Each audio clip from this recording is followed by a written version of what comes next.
Buenas a todos. Welcome. We are the Emina 36 na Legislature in Guam is back in session. We are on second reading. Senator Shelton, you are recognized.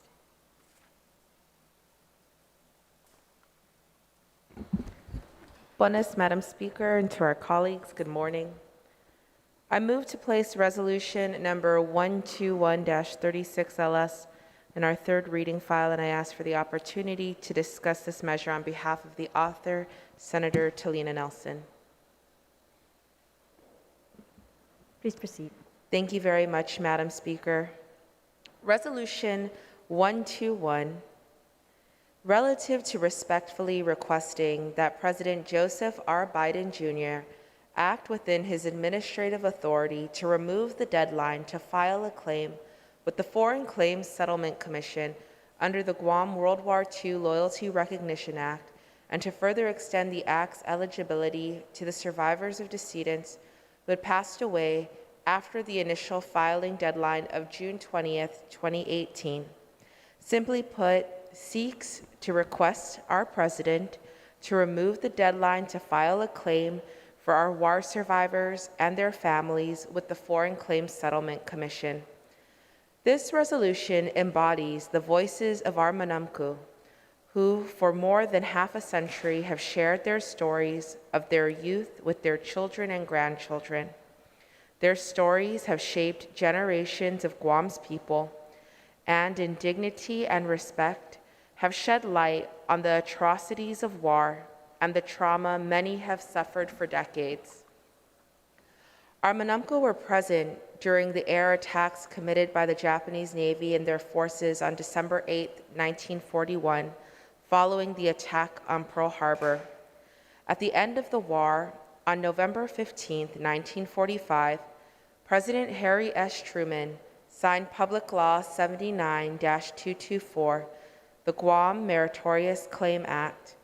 While this law sought to adjudicate and settle claims for Chamorro World War II survivors, the filing period was inadequate to the needs of the survivors who were still recovering from the war, and this resulted in missed deadlines for eligible residents. It was in 1947 that Dr. Ernest M. Hopkins evaluated the U.S. Navy's execution of the Guam Meritorious Claims Act. In his report, it was found that the Navy's handling of the process was too slow and found a lack of adequate dissemination of information, and there was a lack of parity in the amounts compensated to the residents of Guam. It wasn't until December 23, 2016, that President Barack Obama signed Public Law 144-328, the Guam World War II Loyalty Recognition Act. This act authorized the Foreign Claims Settlement Commission to review and adjudicate claims filed by World War II survivors and their decedents.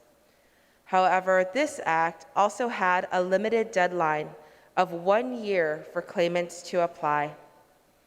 Madam Speaker, we have come a long way in providing these necessary reparations for our people.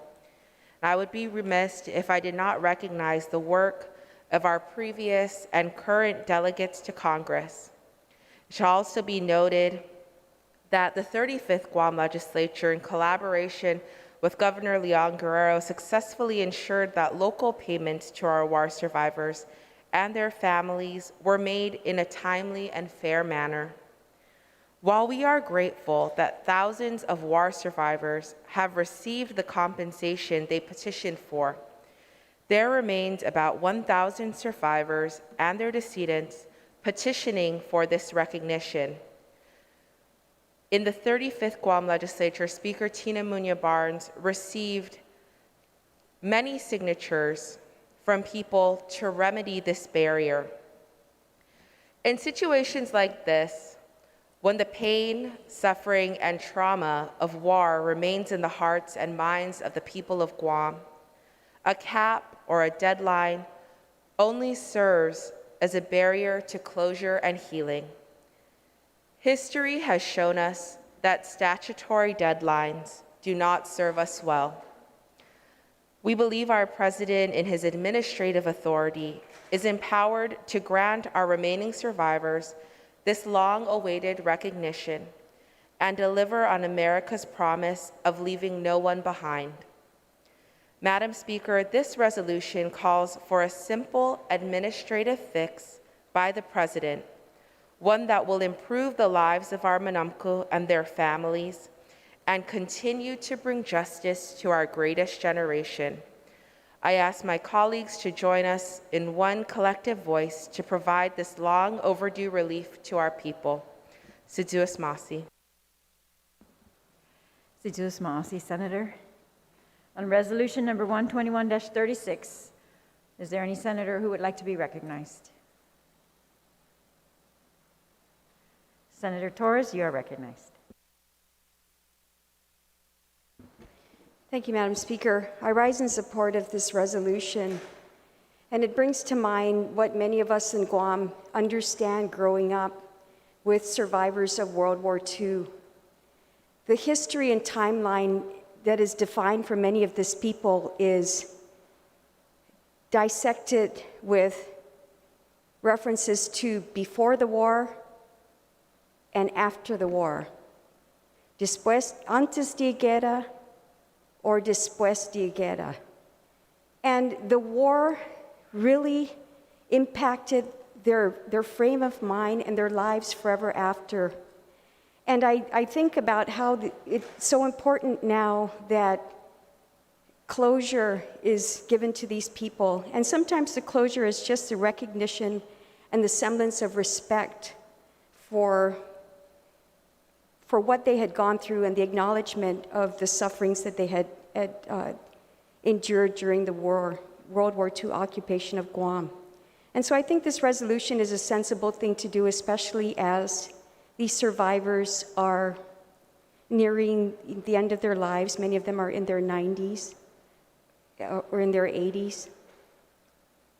And there are descendants also who most recently had to bury them without also having closure for their families.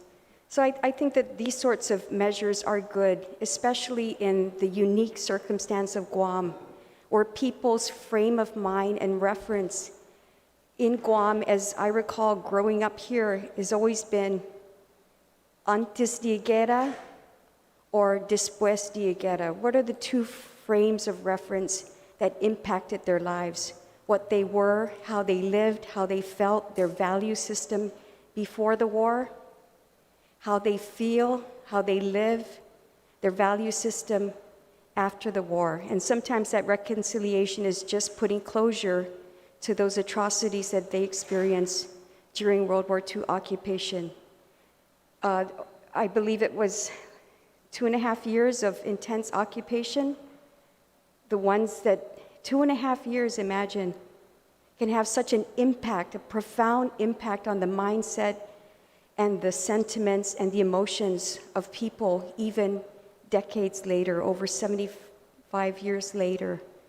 So it is only fitting that we make these sorts of measures and petition the president to have a sensitivity to these people, because it was, in fact, a very unique, only to Guam type of experience. And many of us who grew up and were raised by these survivors understand that closure needs to happen. And this is one bit of closure only because it makes them feel that they are acknowledged and that they are respected and that there is some sort of giving back, even a little bit, but giving back in some way that is significant to them. So I thank the author, the co-sponsors for this measure. Siduos Masi, Senator. On the resolution, is there any senator who would like to be recognized on the resolution?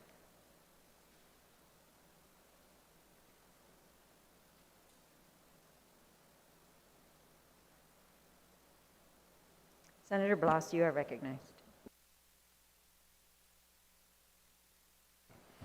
Thank you, Madam Speaker. Madam Speaker, I too am in support of this resolution for Very, very basic and simple reason. It's right. You know, as was articulated by earlier, that there was a one-year time frame for those individuals, those survivors, to be able to submit an application. This was on a premise, first off, that you got to think about it.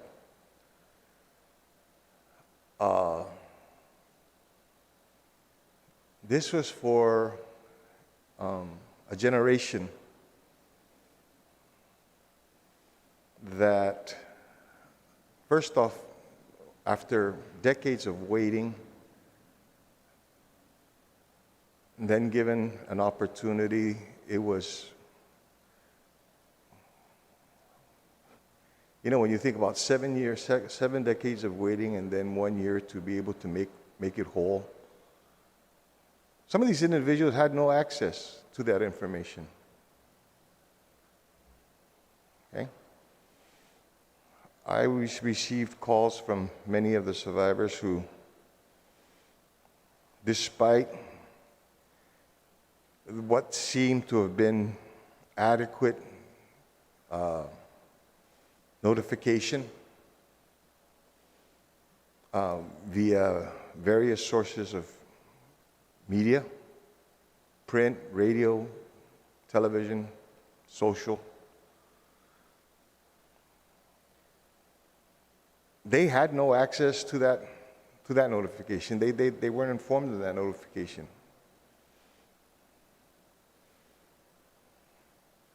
And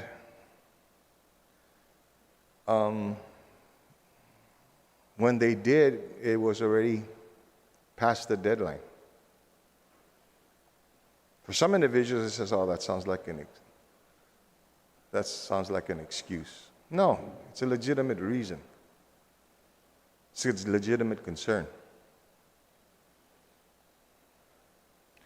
Then there are other individuals, and we forget the psychological aspect to this, that when they were informed, I'm sure, Madam Speaker, you've experienced this yourself, there was still hesitancy on the part of many of these individuals to want to relive that tragedy, those horrific circumstances that they had to live by. To this day, Madam Speaker, I will tell you, I venture to say that even if we were to be granted this extension or granted another vehicle, a means for them to be able to apply, for lack of a better term, for this resolution, there would be still many or those that would still be hesitant because it's too painful.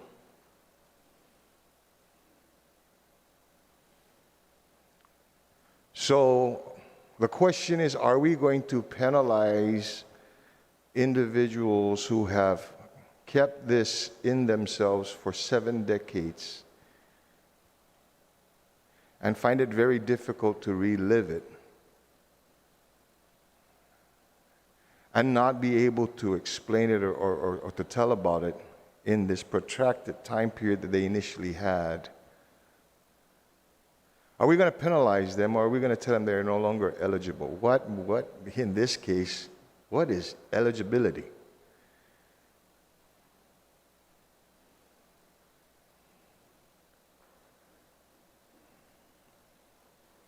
Never agreed to the deadline that was set.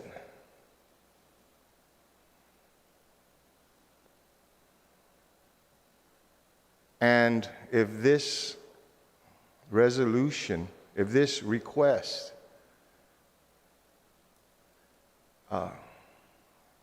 can be addressed and can be granted,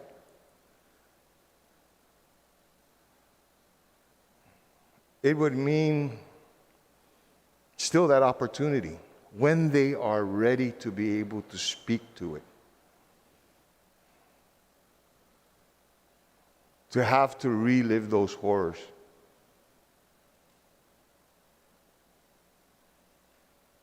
I've sat and assisted many war survivors in the initial application period to assist them in trying to fill out this application, and I saw in their in their faces, I heard it in their words.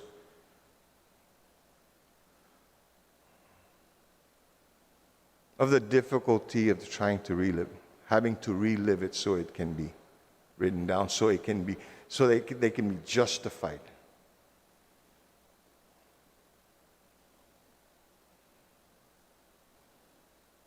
So I'm in support of this resolution, and I'm in support of any measure that can help our people, help our Manamku, our Mananya, those who had to suffer through those tragedies, those who had to live through those tragedies, those who had to experience those tragedies.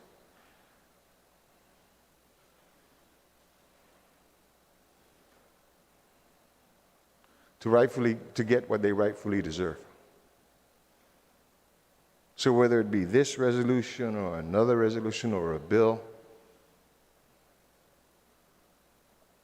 I'm going to stand for any measure that would help our survivors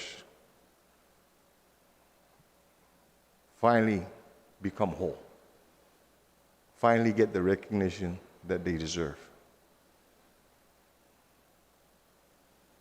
And you know, Madam Speaker, I can stand here and talk all day about this issue.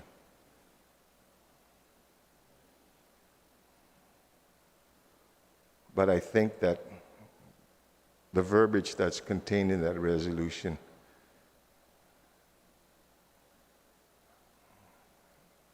hopefully, I pray, that would get some recognition and some resolution. Thank you, Madam Speaker, for allowing me the opportunity to speak on it. Thank you, Senator. Senator Jose Terlaje, you're recognized.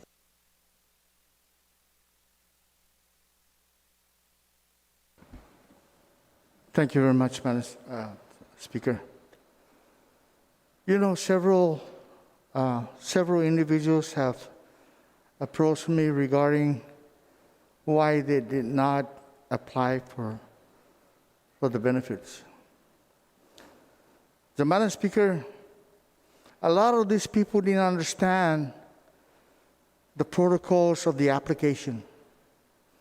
They were confused on the announcement that is coming out, whether or not they qualify or not. The Madam Speaker, step by sangan. The tumutugidyo gwini usapoputista na resolution. Sa megay na benti na tautong, timan man resisibi, neji di pusi po marisibi. Minasapid niya durante negera. Ni man masapid, dan tratamento ni man manay tautauta, ni Japanese ni manggagigudi. Megay anay malangno sesti, war reparation, Madam Speaker. Megay sumasangan na puro sempe siya dinagi sa timahonggi ko fatu esti na provecho para siya. Pesa na imudong edyo zaman na posible esti iman manai ni reparation. Edyo na matungo na isaw niya sa timahonggi. Madam Speaker, este abesangan tanisisita. Do fafasinto ni mangatsongo gini, gimena 86 na legislatura. Para umatsonik este, jata famparewi naso, jata ajuda jo siya man masapit, ta ajuda jo siya i familia ni man malingo, man mapuno, i familia niya durante negera. Madam Speaker, it touches me because my grandfather was beheaded up in Jigo. And there was no compensation to the wife of my grandfather because according to the rules, my grandmother, the wife of my grandfather, did not qualify. So with all the rumors that were coming out on the controversies of whether or not they qualify and all this, untungwa, Madam Speaker, chamuruta. Nadzaginesta mampus si minakar ni pofan mahungi. Maniwa, manapara, intention niya, pofan mapasi. So I stand in support of the resolution da pwede amon malufan. Da pwede Presidente in America, a considera, afa siya malangnos ki man mapus siya na tempo, na matulay ka inasune taw-taw-ta sa timahunggi ko fan manisibi. Ni binasapin niya. Thank you very much, Madam Speaker. Sidusmasi, Senator Terlaje. Senator Dueñas, you are recognized.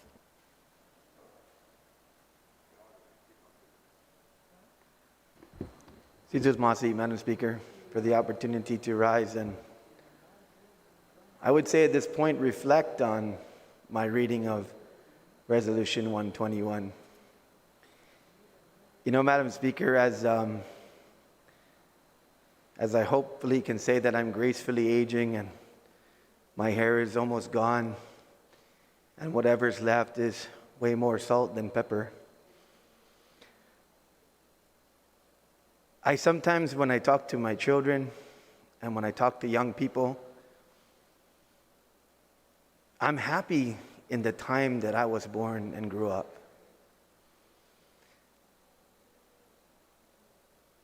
The moments talking to my uncles and aunties and my dad, and the reflection of their history and their time.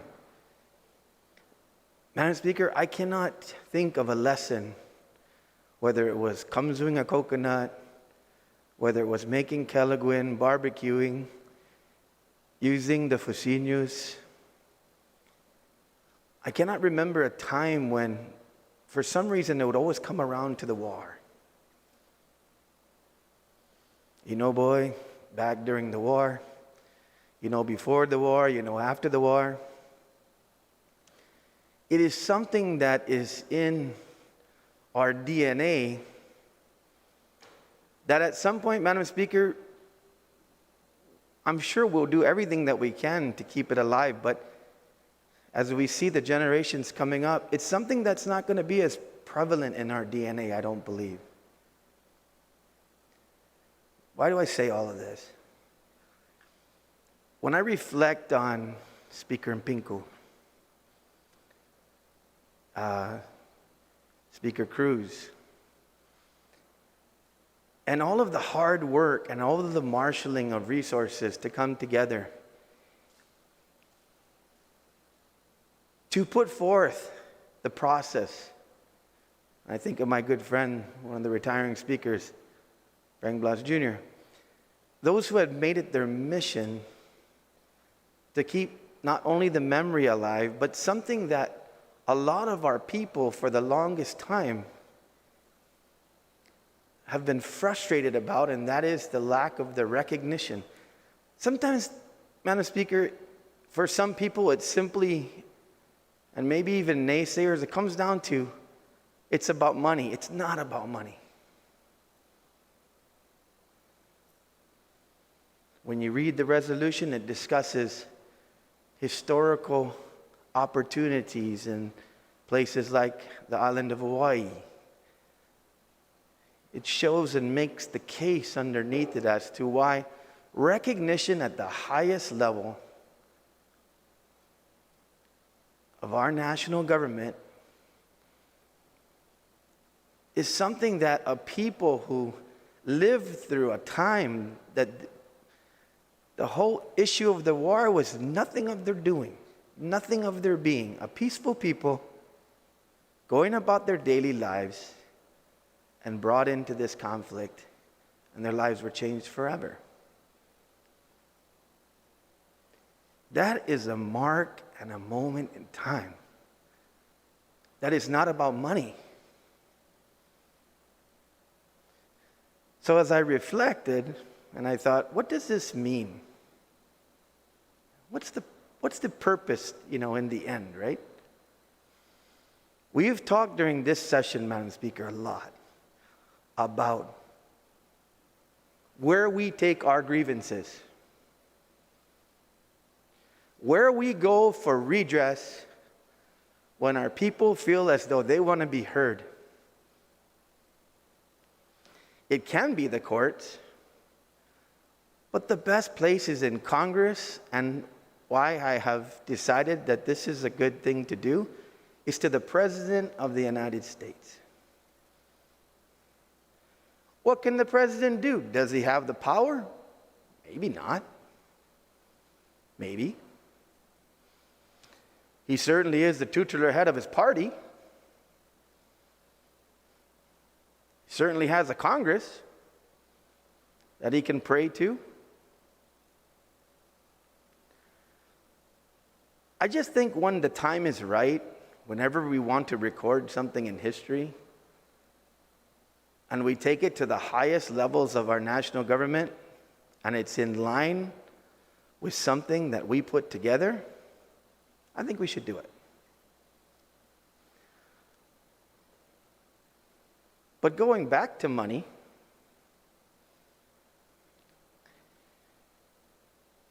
Madam Speaker, there was effort after effort after effort to get this recognition. In fact, there was even representations from former administrations that lockbox this provision and we'll give you the money.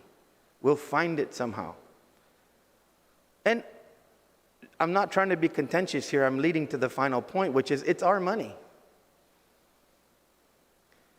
We're using money that is due back to the people of Guam through a benefit of our island being proud Americans and proud Chamorros.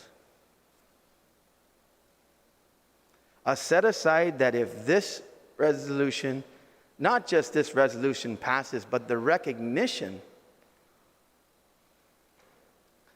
of a Manamco who probably did more to reflect on a time in their life that was so catastrophic and difficult to put pen to paper,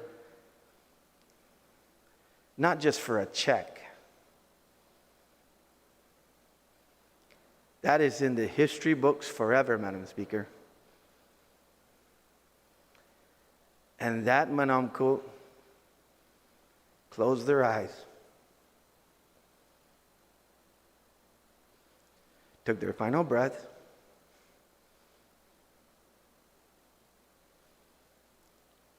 but their genetics are still alive.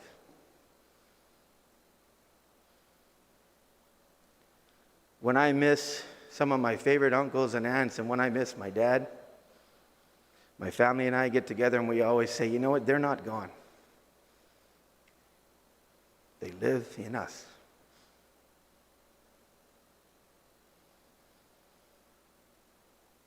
So I think it's the right thing to do. And I'm happy sometimes, Madam Speaker, when things like this come my way, because they force me to reflect and to thank God that I had lived in a time and my younger age when family would take you aside and have a nice conversation with you and give you that oral history that, as long as my faculties are about me, I'll never forget. And that I honestly cherish. Some of my favorite times when I'm fishing and the fishing isn't good, that's where my mind goes.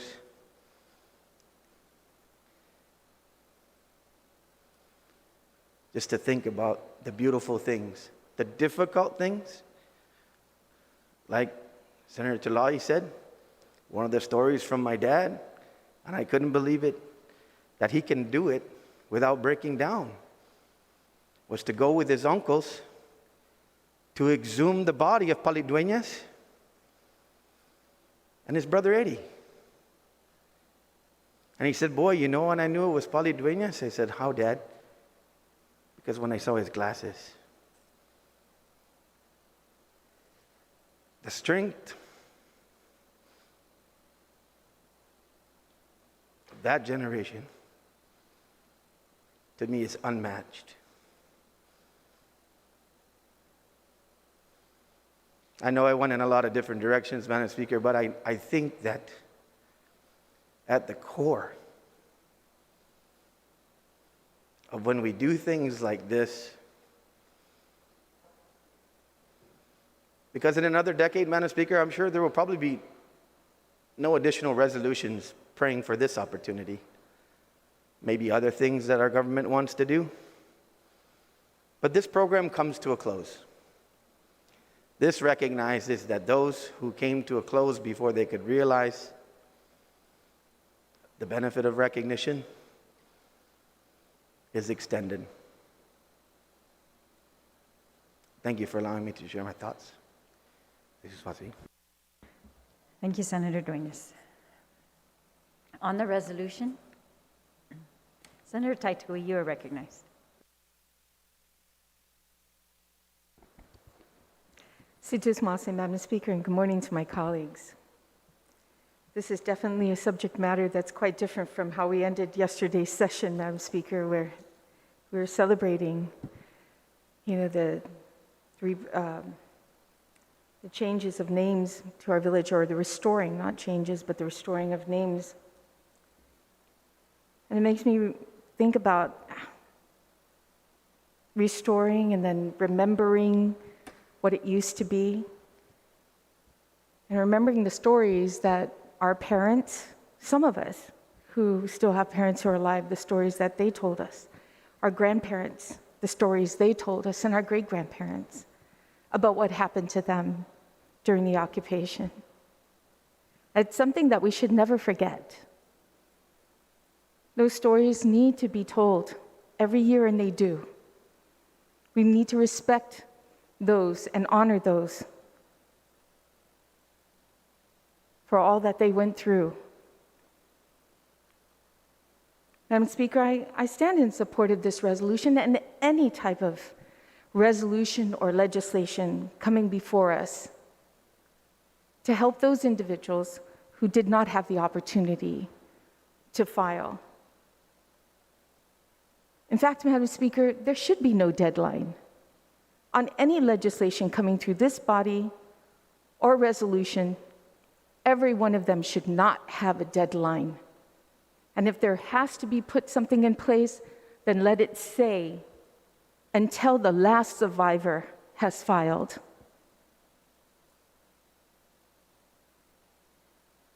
Madam Speaker, there are thousands of individuals who did not have this opportunity as we have today for those survivors today. Thousands.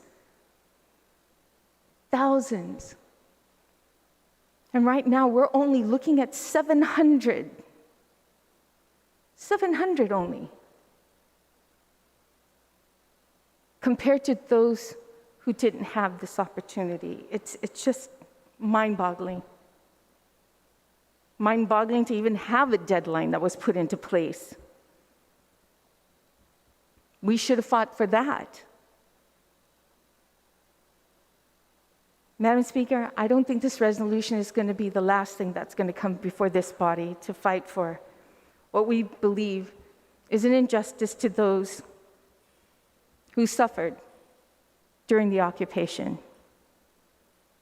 And we will stand regardless that this may not go through or that it would take an act of Congress to do so. We will continue to fight. We will continue to fight for our parents, our grandparents, our great-grandparents, all those who suffered during the occupation. Let none of us forget the stories, none of us, and carry that on to the next generation and the next. Thank you, Madam Speaker. Thank you, Senator. On the resolution, is there anyone who'd like to be recognized?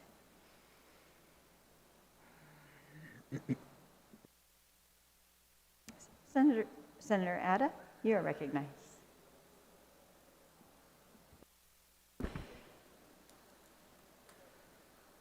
Good morning, Madam Speaker, and thank you for this opportunity to speak on this resolution which supports and advocates for our war survivors. You know, when you look at the resolution, we're just asking for the period to be extended for our war survivors to submit their claims, for the Treasury Department to adjudicate it so that their claims can be paid out. When you look at what the bottom line is, as my good colleague from Tamuning had mentioned, it's our own funds that is paying for this war reparation. The claims that are paid out comes from the Section 30. But in addition to that, the Treasury Department has an administrative fee that they collect. So it's not like they're doing it for free.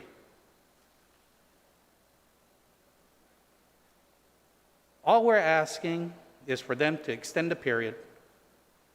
They collect the administrative fee, they collect it. But let's get our war survivors paid. Those who had not had the opportunity to file their claim for one reason or another. Until this injustice is corrected, our body needs to continue to ensure that we do everything we can to push this forward. So I thank the sponsors and the co-sponsors for introducing this resolution. And we need to come together as a body, with the administration, with our congressional delegate, one voice from our island, from our people, to correct an injustice and get our people paid. Thank you, Madam Speaker. Thank you, Senator Atta. On the resolution, Senator Brown, you're recognized.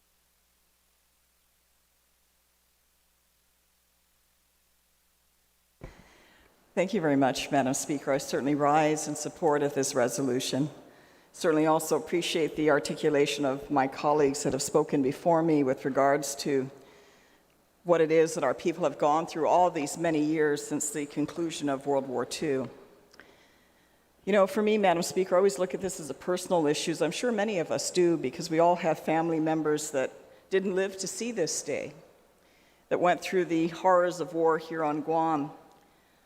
And we're left with the challenge of having to rebuild their lives after the war, many with almost nothing, probably but the clothes on their back, to have to start all over and establish homes and take care of their families and try to recover their lives from what they had before the war.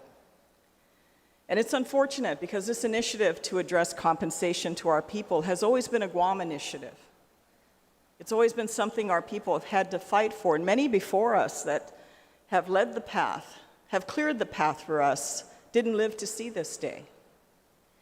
You know, many years ago, Madam Speaker, when I came home from graduate school and I had the honor of working for Governor Joseph Atta and Lieutenant Governor Blas, one of my first assignments that I was given was to serve as the executive director of the Guam War Reparations Commission.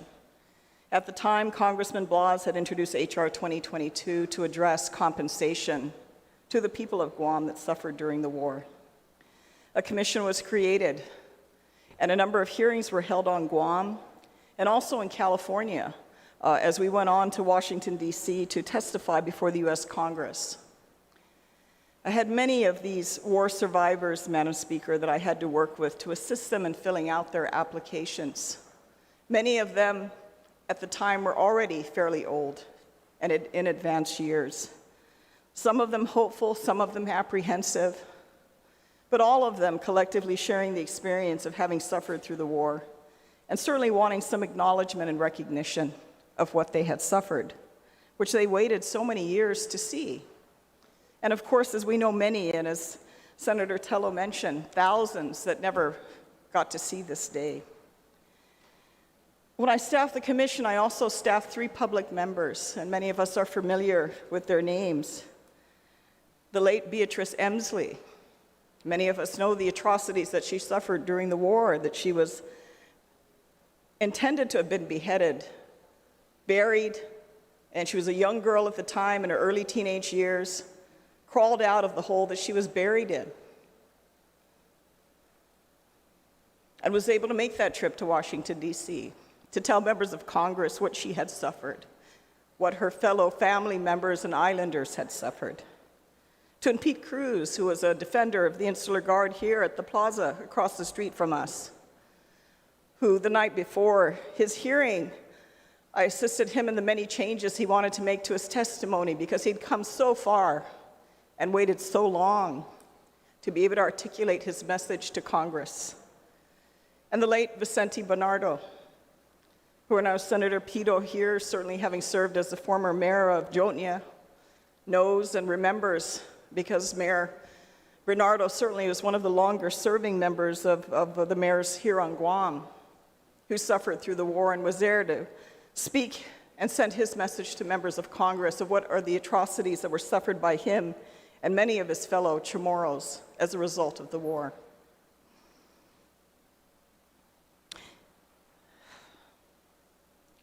Madam Speaker, I attended every single funeral for each one of these survivors that didn't live to see this day. And while myself, having been born after the war, as Senator Chris had articulated, we don't know that personal experience. We live it through the stories and the suffering of loved ones that we have lost. It's through that I feel my own emotion on this issue.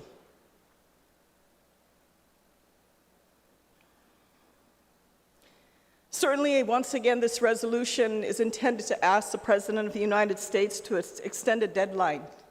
And as we look at these deadlines and the deadlines that have been set since the war, our people have been given such a limited period of time. A limited period of time to be able to pull their lives together, to do so much as sit down and fill in an application so that they can be considered for what they justly deserve, for what the United States government determined that our people deserved when they relieved the government of Japan for the atrocities that they brought to our people. And once again, when here we are in 2018, after all these years, when so many thousands of our own people have died, once again, they're given 12 months. 12 months to fill in an application. And that deadline has come and gone.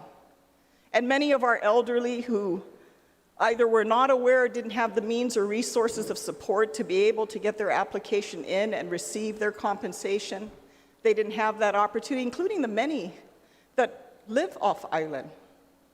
I'm sure all of us have relatives in this age group that have lived off island for many years. And here we are, because the survivors that are left, most of them were young children or in their early teens or early adulthood. Because as each year passes, as each day passes, we lose more of that greatest generation on Guam. I don't think this is an unreasonable request. I mean, I don't even know if it's in the authority of the US president to amend a deadline that's been set. But be it this vehicle or through Congress, we should make sure that everyone who suffered through the atrocities of World War II receive their recognition, not just compensation. Goodness, that money was needed so much more 77 years ago. I agree with Senator Telo. Every effort should be made to do that because it's been long awaited. It's being long awaited. We're walking down a path that many have walked and have died on and didn't survive, as I mentioned earlier, to see this day. 77 years is a long time. And it's unfortunate that it has taken this long. It's taken so long for our people to receive their recognition. So I certainly wholeheartedly support this resolution, and will support any other effort that we can do to address, to make sure that our people, our survivors of the war, including to recognize, I think, it's just so sad because so many that had suffered during the time didn't live to see this day. My grandparents didn't live to see this day. And even those that have, many of them are up in the years. Many of them are frail. Many of them have health issues. It's unfortunate that we are at this juncture. I think we feel some sense of relief that the recognition has happened, though late in the process. But by all means, I wholeheartedly, and I'm sure our body will wholeheartedly support this resolution. Thank you very much, Madam Speaker, for the opportunity to comment on this resolution. Mrs. Mossy, are there any of the members wishing to speak on Resolution 121-36?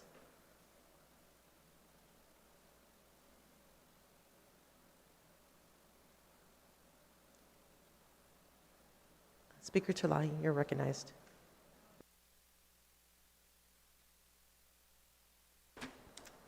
Thank you, Madam Speaker. I want to thank my colleagues for putting into words, some of our sentiment. I'm sure there's so much more that can be said on this topic.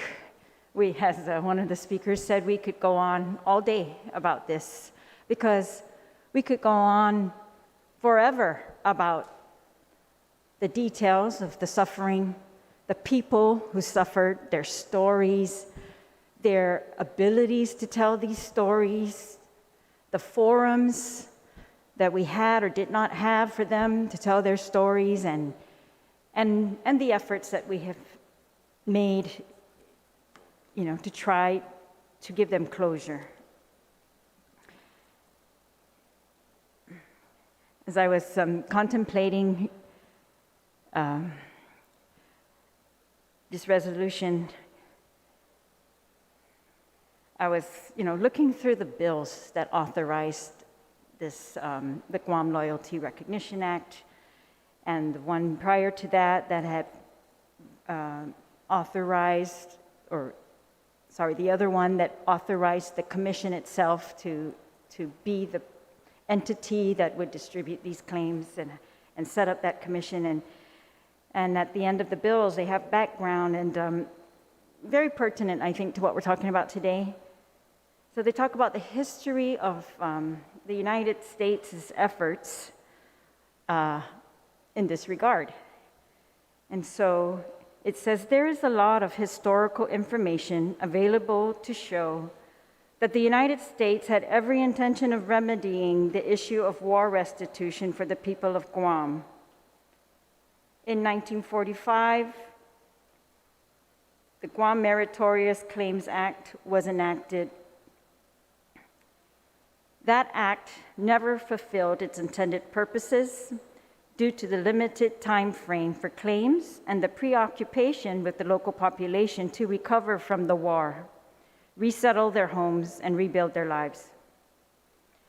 On March 25, 1947, the Hopkins Commission, a civilian commission appointed by the U.S. Navy Secretary, issued a report which revealed the flaws of the 1945 Guam Meritorious Claims Act.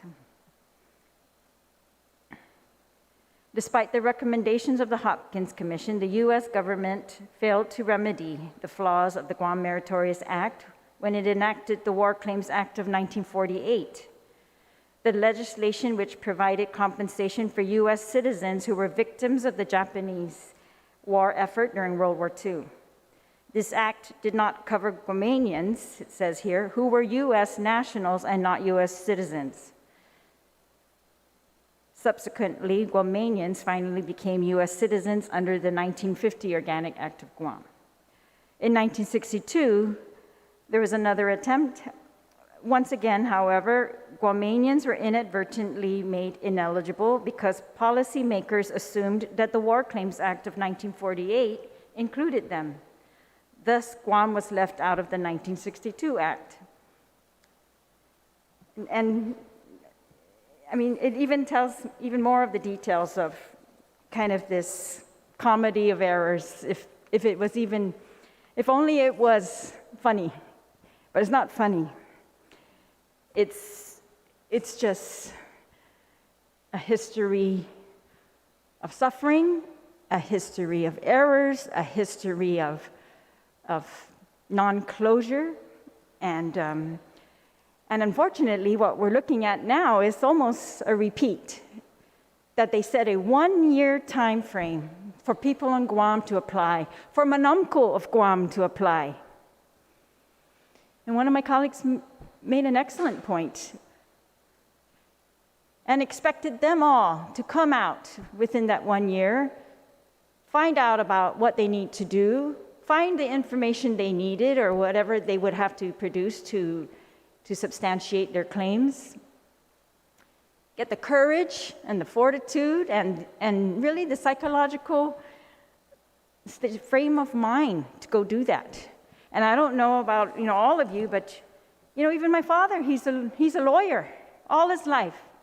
But to do this was something very unique for him. And I remember we talked about it a lot, and he talked about it a lot with his friends. And I think it was like they just wanted to talk to each other about, we're going to do this, we're going to go through this and tell their stories again. Some of them had never ever told their stories. And, that it's, I'm sure we've all been moved by this whole process over all these years. And I want to thank the leaders of Guam who have repeatedly asked the United States to address this oversight, that every single delegate of Guam has asked the United States to remedy this situation.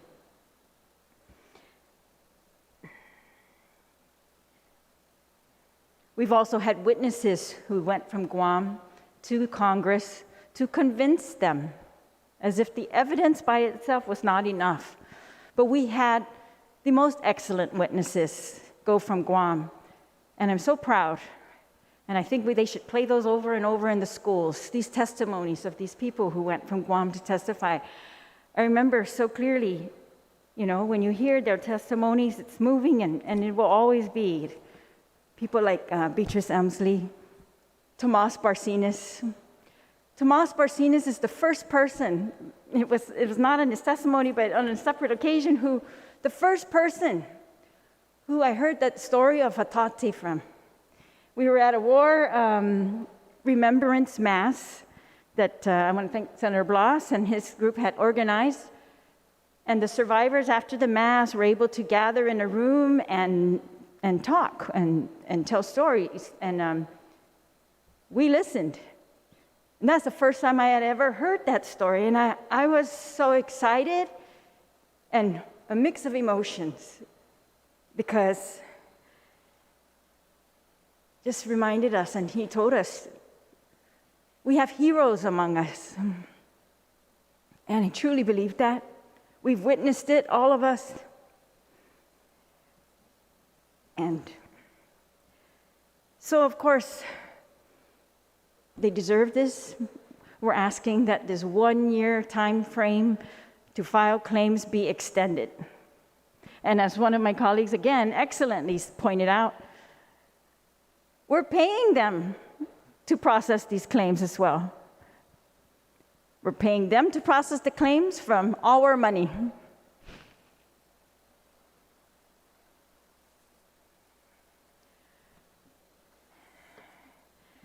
In addition to the witnesses that have testified to Congress over all the years, we've had witnesses who've come and testified to Guam legislatures over the years, who have come and testified to to the actual War Reparations Commission when it came to Guam. And so many of those stories had not been heard prior to their testimonies. But so just recently we had the public hearing on this bill, or this resolution, and we also had people, and I want to thank them for coming to testify.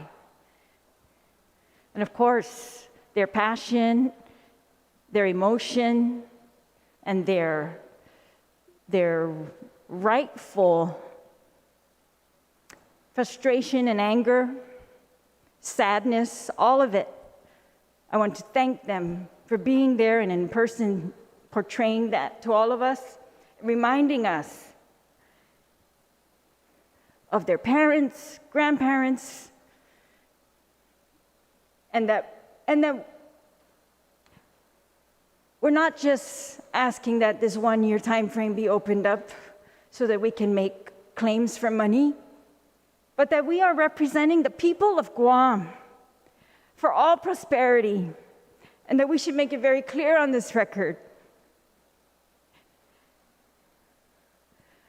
what justice really is.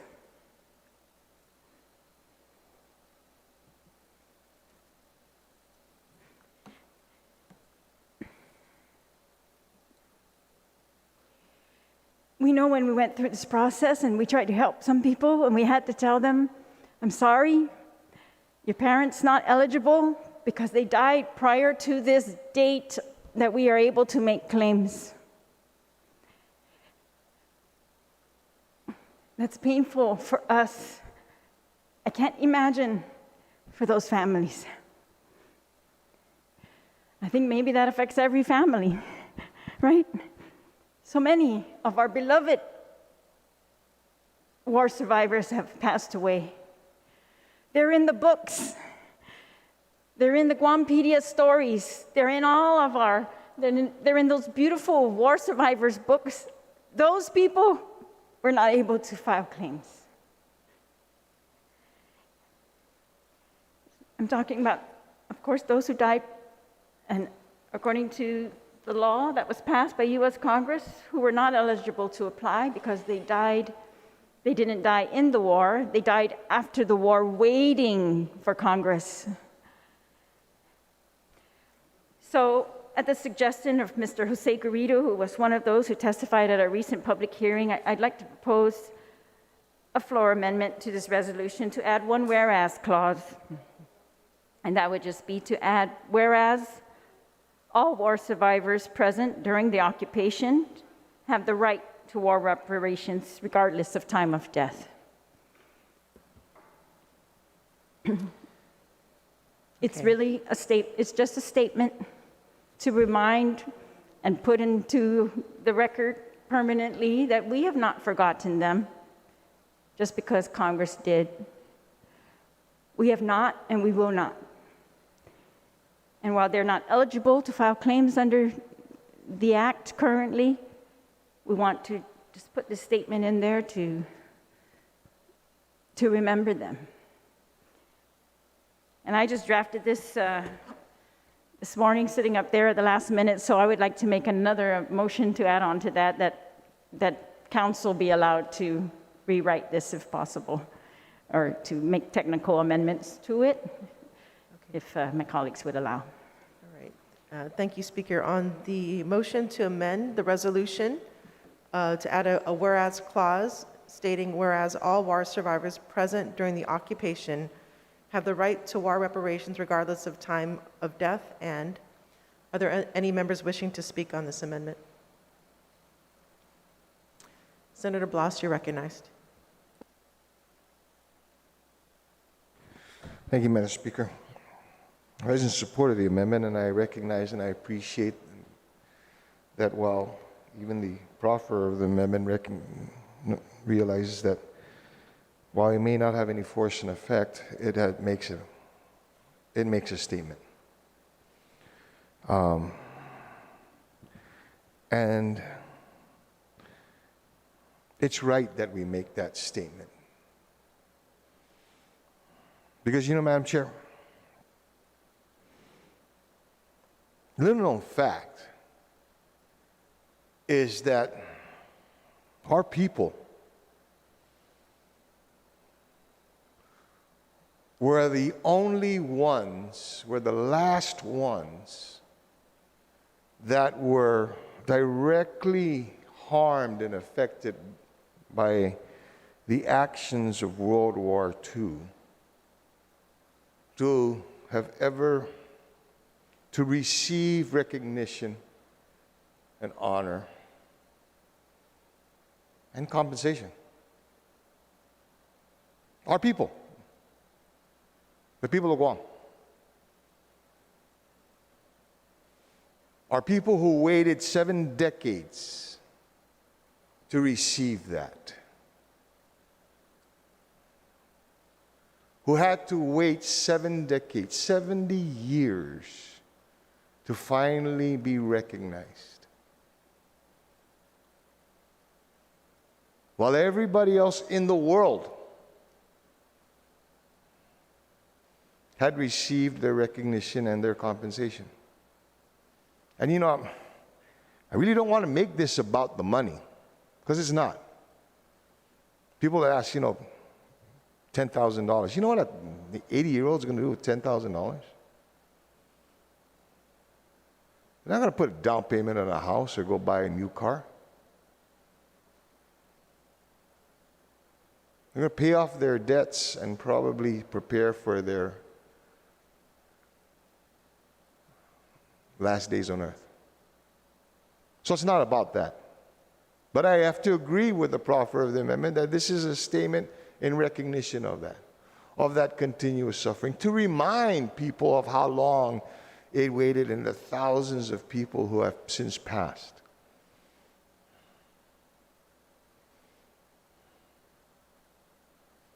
You know, I remember several years ago,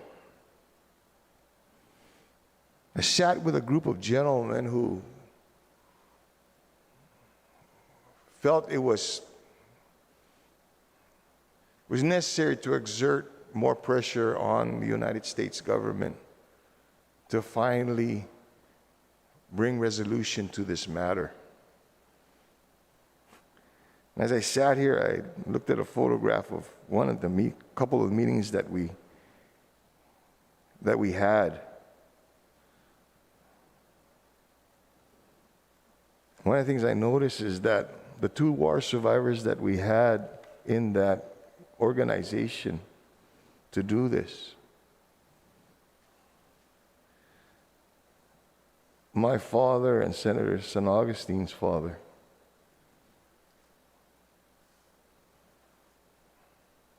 are gone. The only 2 war survivors that we had on that, but it was meaningful because they were the ones who gave us the direction.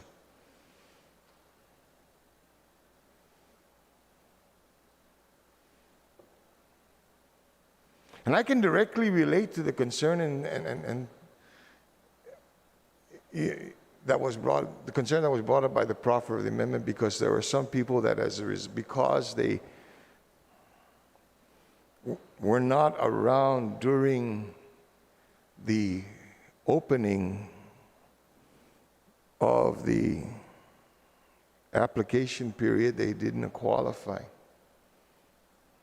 They were not eligible.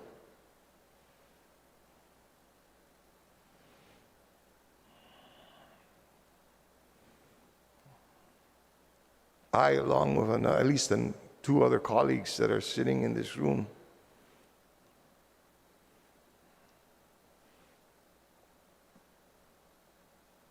lost our fathers months before that deadline, before that opening.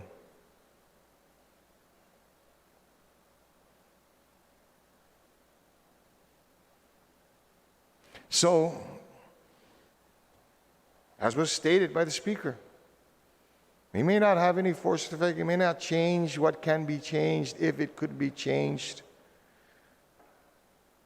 but in honor and in memory, in recognition, in our continual fight for what our survivors and those who survived the war, and even those who perished in the war, what they are deserving of from this body is that we do not forget.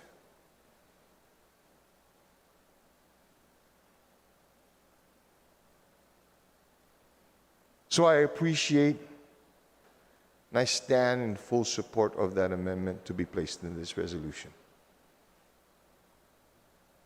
Thank you, Madam Chair, for giving me that opportunity. Ms. Mossy, on the motion to amend, are there any other members wishing to speak? Seeing or hearing no other members wishing to speak on the amendment, I would like to invite the sponsor to close on the amendment. And okay, are there any further concluding remarks?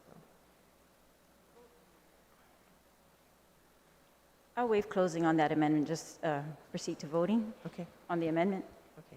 Ms. Mossy, are there any objections to the amendment? Seeing or hearing no objections to the amendment passes.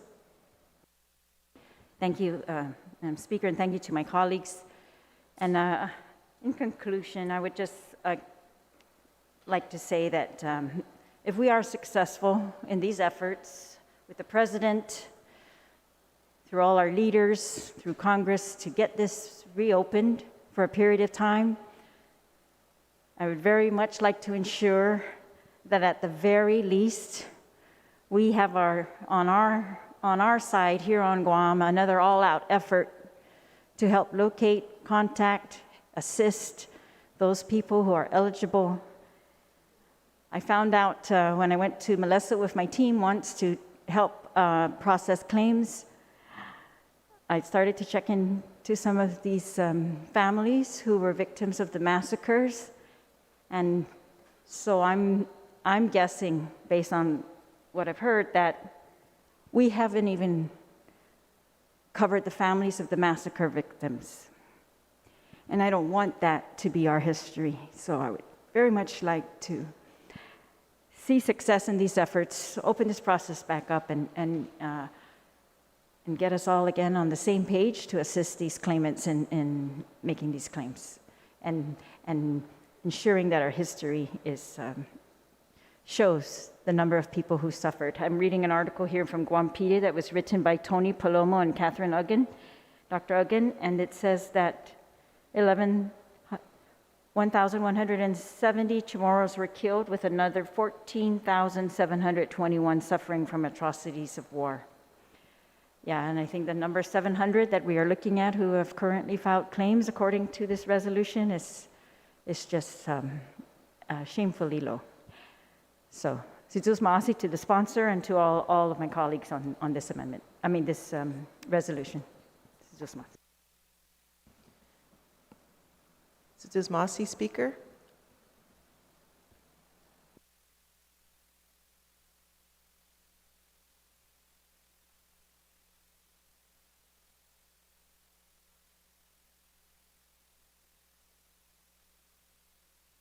On the resolution, is there any senator who'd like to be recognized? Senator Perez, you are recognized. Situs maasi, Speaker. Having heard many of the comments from my colleagues, I think I would like to register my my thoughts about this in regards to my support, first of all, for the resolution, and this idea that it's about justice, and I agree that this is a time for us to reach out and to remember the stories, and as an opportunity for healing. And this is what I think what this process really is encouraging us to do. There's so many families that have left Guam because of the horrors that they experienced on Guam. And those stories within the diaspora are still very much alive. And it's an opportunity to reconnect with our people throughout the world, wherever they may be. I do have family too. I just want to relay that, some of the stories that I remember, shows a lot about the resilience of our people. I remember my uncle, who was a teenager at the time, when they were forced to go to the concentration camps. They would actually risk their lives going up to the ranch to get food. That was their way to survive. My grandfather, he knew how to build a hut. And so he was able to take those skills with him when he went to the concentration camps. And so as a result, his family was able to avoid many of the diseases. They knew how to live off the land. They knew how to survive, and they brought that with them in the camps. And so I think it's important when we reach out to our people to avail themselves of this war reparations.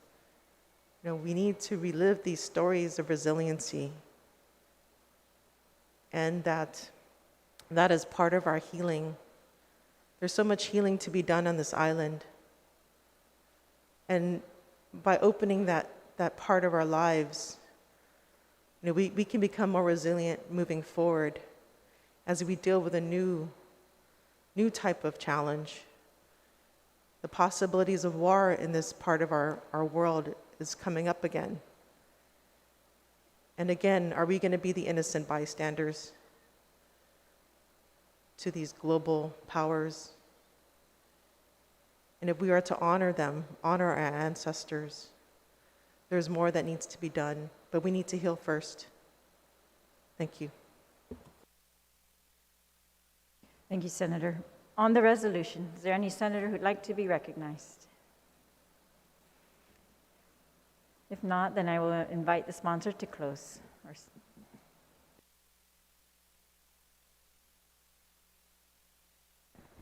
Therese, Madam Speaker, I'd like to thank you and all of our colleagues for their words of support and encouragement of this resolution, and especially to Senator Talita Nelson, the prime author of this resolution, that together we're able to say that we will not forget about our greatest generation, that we will continue to fight. We will send this resolution with a united voice from our legislature, from the people of Guam, to continue seeking justice for our people who have shown throughout these decades their strength and their resilience to rebuild our island and to make this the beautiful community that we have today after enduring so much. Therese to all of our colleagues. And with that, Madam Speaker, I ask that we move this bill to the voting file, this resolution. On the motion to move the resolution to the voting to third reading, is there any objection? Hearing and seeing no objection, motion carries. Assistant Majority Leader Shelton, you are recognized. Thank you, Madam Speaker. And notwithstanding the House rules, I move that we go to item 18, consideration of the daily file, the voting file, to act on nominations. On the motion, is there any objection? Hearing and seeing no objection, motion carries. We will take a 1-minute recess for the clerks to prepare and for all colleagues to come back into the session hall. 1-minute recess.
We're back in session from our brief recess.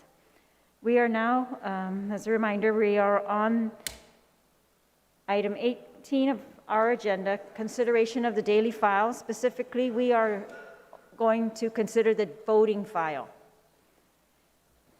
This consists of the nominations only. So we will begin. Senator Shelton, you're recognized. Madam Speaker, I move to excuse members not present for voting. On the motion to excuse members not present in voting, is there any objection? Seeing no objection, motion carries. On the nomination of Francis A. Castro to serve as a member of the Guam Environmental Protection Agency Board of Directors. All in favor, please raise your hand.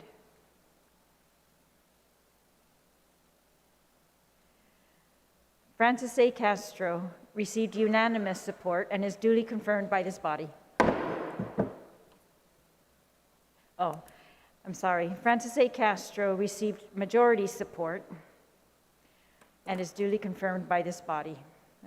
That's due to the absences.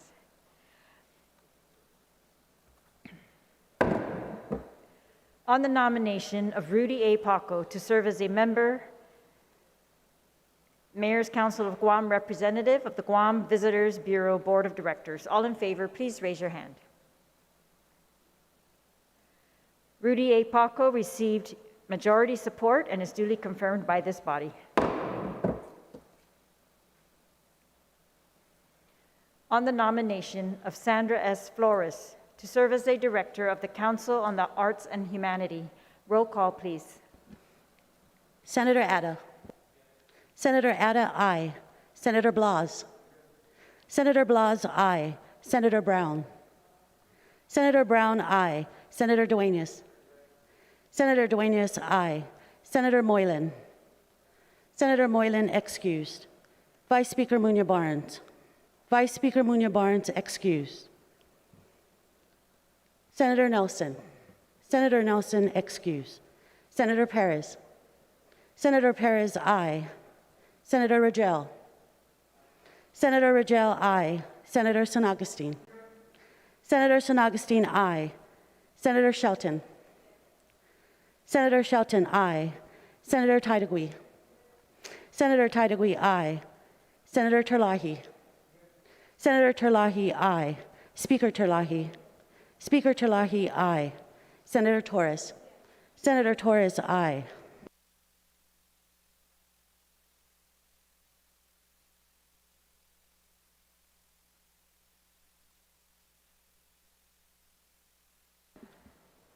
Sandra S. Flores received 12 ayes, 0 nays, and 3 excused. Sandra S. Flores is duly confirmed by the body.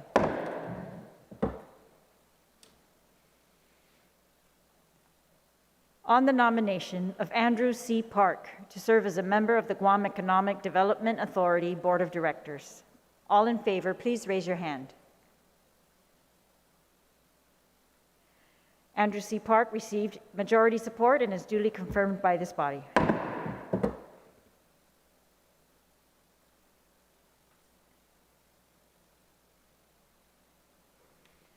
On the nomination of Attorney Alberto E. Tolentino to serve as Judge of the Superior Court of Guam. Roll call, please. Senator Atta. Senator Atta, aye. Senator Blas. Senator Blas, aye. Senator Brown. Senator Brown, aye. Senator Dueñas. Senator Dueñas, aye. Senator Moylan. Senator Moylan, excused. Vice Speaker Muñoz-Barnes. Vice Speaker Muñoz-Barnes, excused. Senator Nelson. Senator Nelson, excused. Senator Perez. Senator Perez, aye. Senator Rangel. Senator Rangel, aye. Senator San Agustin. Senator San Agustin, aye. Senator Shelton. Senator Shelton, aye. Senator Taitague. Senator Taitague, aye. Senator Terlaje. Senator Terlaje, aye. Speaker Terlaje. Speaker Terlaje, aye. Senator Torres. Senator Torres, aye.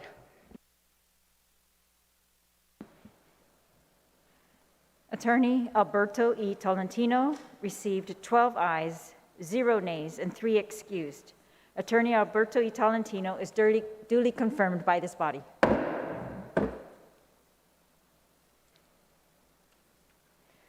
On the nomination of Wayne W. Bigler to serve as a member of the Guam Environmental Protection Agency Board of Directors. All in favor, please raise your hand. Wayne W. Bigler received majority support and is duly confirmed by this body. On the nomination of Maria M. Dunn to serve as a member, Sports Tourism Representative of the Guam Unarmed Combat Commission. All in favor, please raise your hand. Maria M. Dunn received majority support and is duly confirmed by this body. Assistant Majority Leader, Senator Shelton, you are recognized.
Assistant Majority Leader, Senator Shelton, you are recognized.